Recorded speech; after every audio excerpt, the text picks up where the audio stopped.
മിഥുൻ കൂടി ചേരുന്നുണ്ട്.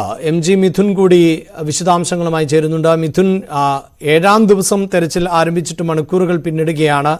ഈ തെരച്ചിൽ കഴിഞ്ഞ ദിവസം നടന്നപ്പോഴും ഈ മണ്ണിടിഞ്ഞ ഭാഗങ്ങളിൽ കൂറ്റൻ പാറക്കല്ലുകൾ ഉൾപ്പെടെ ഒഴുകിയെത്തിയ ഭാഗങ്ങളിൽ നിന്നൊന്നും കാര്യമായ മൃതദേഹാവശിഷ്ടങ്ങൾ ലഭിച്ചിരുന്നില്ല. അധികവും ചാലിയാർ പുഴയിൽ നിന്ന് തന്നെയാണ് ലഭിച്ചത്. കഴിഞ്ഞ ദിവസവും അത്തരത്തിൽ തന്നെയാണ് മൃതദേഹാവശിഷ്ടങ്ങൾ അധികമായി ലഭിക്കുന്നത് ചാലിയാർ പുഴയിൽ നിന്നൊക്കെയാണ്. ഏത് തരത്തിലാണ് തെരച്ചിൽ മുന്നോട്ട് പോകുന്നത്? എന്താണ് മറ്റു വിവരങ്ങൾ?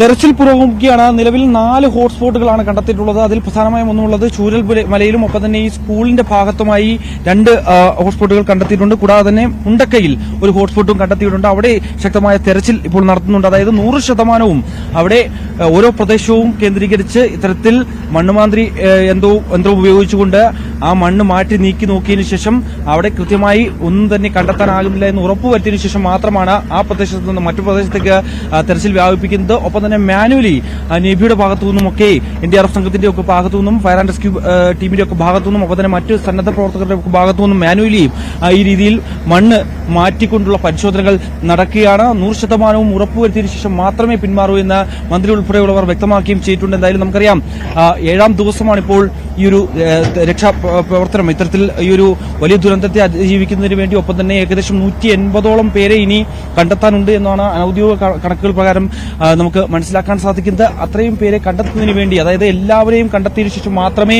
ഈ ദൌത്യത്തിൽ നിന്ന് പിന്നോട്ട് പോകൂ എന്നുള്ളതാണ് മന്ത്രിമാരുൾപ്പെടെയുള്ള ആളുകൾ വ്യക്തമാക്കുകയും ചെയ്തിട്ടുള്ളത്. കൂടാതെ തന്നെ നേവിക്കും മറ്റ് സേനാവിഭാഗങ്ങൾക്കും ഒക്കെ തന്നെ എന്തൊക്കെ ആവശ്യങ്ങളാണോ വേണ്ടത് ആ ആവശ്യങ്ങളെല്ലാം തന്നെ കൃത്യമായി നൽകാൻ തയ്യാറാണ്.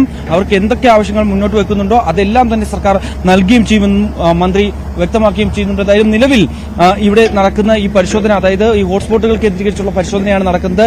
ഏതെങ്കിലും തരത്തിൽ ഈ റഡാർ സംവിധാനം ഉപയോഗിച്ചുകൊണ്ടുള്ള സിഗ്നൽ ലഭിക്കുകയാണെങ്കിൽ അതനുസരിച്ച് അവിടെ ഈ ഒരു പരിശോധന നടത്തും. ഒപ്പം തന്നെ പൂർണ്ണമായും ഈ മണ്ണ് മൂടിക്കിടക്കുന്ന ഭാഗങ്ങളിലെല്ലാം തന്നെ മണ്ണുമാന്തി യന്ത്രം ഉപയോഗിച്ചുകൊണ്ട് നീക്കം ചെയ്ത് മണ്ണ് ഒരു സൈഡിലേക്ക് മാറ്റി ഓരോ പ്രദേശങ്ങൾ കേന്ദ്രീകരിച്ച് പരിശോധന നടത്തുന്നുണ്ട്. കൂടാതെ മറുവശത്ത് നമ്മൾ നേരത്തെ സൂചിപ്പിച്ചതുപോലെ തന്നെ ആ സ്കൂളിന്റെ ഭാഗത്ത് കഴിഞ്ഞ ദിവസങ്ങളിലൊക്കെ അവിടെ നിന്ന് മൃതദേഹങ്ങൾ ലഭിച്ചിരുന്നു.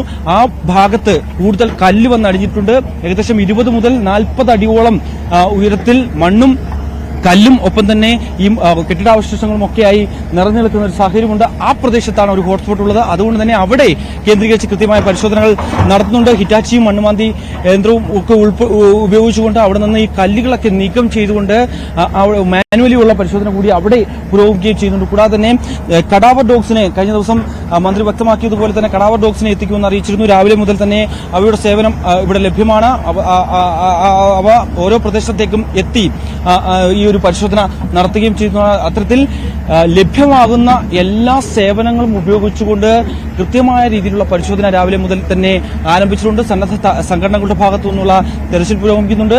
ഒപ്പം തന്നെ ഈ ബെയിലിപ്പാലം കടന്ന് ഇന്ന് വളരെ കുറച്ച് ആളുകൾക്ക് മാത്രം, അതായത് ഈ തെരച്ചിലിന് വളരെ കുറച്ച് ആളുകൾക്ക് മാത്രമാണ് നിയോഗിച്ചിട്ടുള്ളത്. ഓരോ സെക്ടർ കേന്ദ്രീകരിച്ചാണ് ഇത്തരത്തിൽ ഓരോയിടത്തും ഇത്തരത്തിൽ ഈ ഒരു തെരച്ചിൽ വ്യാപിപ്പിക്കുന്നത്. എന്തായാലും നിലവിൽ ഈ ഒരു സിഗ്നൽ കിട്ടുന്ന ഈ ഭാഗങ്ങളിലൊക്കെ കേന്ദ്രീകരിച്ചാണ് ഇപ്പോൾ ഈ ഒരു തെരച്ചിൽ പുരോഗമിക്കുകയും ചെയ്യുന്നത്. എന്തായാലും മൃതദേഹങ്ങൾ കണ്ടെത്തിയിട്ടുള്ള, അതായത് തിരിച്ചറിയാനാകാത്ത മൃതദേഹങ്ങൾ അവ സംസ്കരിക്കുന്നതിന് വേണ്ടിയുള്ള ശ്രമങ്ങൾ നടക്കുന്നുണ്ട്. അതായത് ഇന്ന് വൈകിട്ട് 3 മണി വരെ തിരിച്ചറിയാൻ സാധിക്കുമെങ്കിൽ അത്തരത്തിൽ എവിടെയുള്ളവർക്ക് വേണമെങ്കിലും എത്തി ഈ ഒരു മൃതദേഹങ്ങൾ കണ്ട് മനസ്സിലാക്കാൻ പറ്റുമെങ്കിൽ അവർക്ക് അത് വിട്ടു നൽകും. അതല്ല എങ്കിൽ 3 മണിക്ക് ശേഷം ഈ ഒരു സംസ്കാര ചടങ്ങുകൾ ആരംഭിക്കുകയും ചെയ്യും. പുത്തുമലയിലാണ് കഴിഞ്ഞ ദിവസം നടന്നതുപോലെ തന്നെ കഴിഞ്ഞ ദിവസം 8 മൃതദേഹങ്ങൾ സംസ്കരിച്ചിരുന്നു. ഇന്ന് കൂട്ടത്തോടെ 189 മൃതദേഹങ്ങൾ ഇങ്ങനെ സംസ്കരിക്കാനുള്ള ഒരു തീരുമാനത്തിലേക്കാണ് എത്തിയിരിക്കുന്നത്. അതിൽ 158 മൃതദേഹ ഭാഗങ്ങൾ, അതായത് ഈ ശരീരഭാഗങ്ങളും ഒപ്പം തന്നെ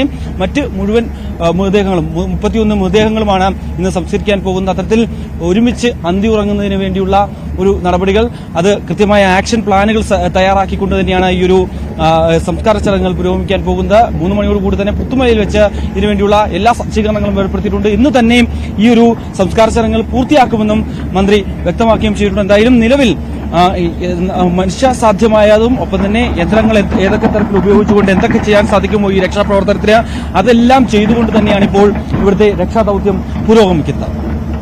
മിഥുനാണ് വാർത്തയുടെ വിശദാംശങ്ങൾ നൽകിയത്. മിഥുൻ സൂചിപ്പിക്കുന്നത് പോലെ മനുഷ്യസാധ്യമായ എല്ലാ ശ്രമങ്ങളും ഇപ്പോഴും തുടർന്നുകൊണ്ടിരിക്കുന്നു. കൂടുതൽ യന്ത്രസാമഗ്രികൾ അടക്കം എത്തിക്കുന്നു, റഡാർ സംവിധാനങ്ങൾ പ്രയോജനപ്പെടുത്താൻ ശ്രമിക്കുന്നു. അപ്പോഴും പ്രതീക്ഷിക്കുന്നത് പോലെ കൂടുതൽ മൃതദേഹങ്ങളൊന്നും തന്നെ കണ്ടെത്താൻ നമുക്ക് സാധിക്കാതെ പോകുന്നു. അത് ആ ദുരന്തത്തിൻ്റെ വ്യാപ്തിയോട് കൂടി കാരണമാണ്. അത്രമേൽ വലിയ അളവിൽ ആണ് മണ്ണും പാറക്കല്ലുകളും എല്ലാം ഈ ഉരുൾപൊട്ടലിൽ ഒഴുകി എത്തിയത് എന്നത് നമുക്ക് ദൃശ്യങ്ങളിൽ നിന്ന് തന്നെ വ്യക്തമാണ്. രക്ഷാപ്രവർത്തനത്തിന് സുഗമമായ സൗകര്യങ്ങൾ ഒരുക്കുകയാണ് ചെയ്തിട്ടുള്ളത് എന്നായിരുന്നു മന്ത്രി AK ശശീന്ദ്രൻ നേരത്തെ പ്രതികരിച്ചത്. അതിൻ്റെ ഭാഗമായാണ് നിയന്ത്രണങ്ങൾ ഇപ്പോൾ ഏർപ്പെടുത്തിയിട്ടുള്ളത്. നേരത്തെ സൂചിപ്പിച്ചു, ഈ വേലി പാലം കടന്ന് മുണ്ടക്കൈ പ്രദേശത്തേക്ക്, പുഞ്ചിരിമട്ടം പ്രദേശത്തേക്ക് ആളുകളെ കടത്തിവിടുന്നതിന് ഇപ്പോൾ കർശനമായ നിയന്ത്രണമാണ് ഏർപ്പെടുത്തിയിട്ടുള്ളത്. 1500 പേരെ മാത്രമാണ് ഇന്ന് കടത്തിവിടുക എന്നത് അങ്ങനെ നിജപ്പെടുത്തിയിട്ടുണ്ട്.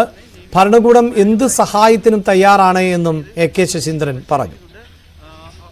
അപ്പോൾ കാണാനിടയുണ്ട് എന്നുള്ളതിനെ കേന്ദ്രീകരിച്ചുള്ള പരിശോധനയാണ് ഇപ്പോൾ അവരെ കണ്ടെത്താനുള്ള പരിശ്രമമാണ് ഇപ്പോൾ നടത്തിക്കൊണ്ടിരിക്കുന്നത്. അത് കൃത്യമായി ഇത്ര നമ്പറാന്ന് പറയണമെങ്കിൽ നമുക്കിവിടെ നേരത്തെ എത്ര പേരുണ്ടായിരുന്നു എന്നുള്ള കൃത്യമായ കണക്ക് വേണം. അത് വിവിധ ഡിപ്പാർട്ട്മെന്റുകളിലൂടെയും ഇവിടെ നടത്തിക്കൊണ്ടിരിക്കുകയാണ്.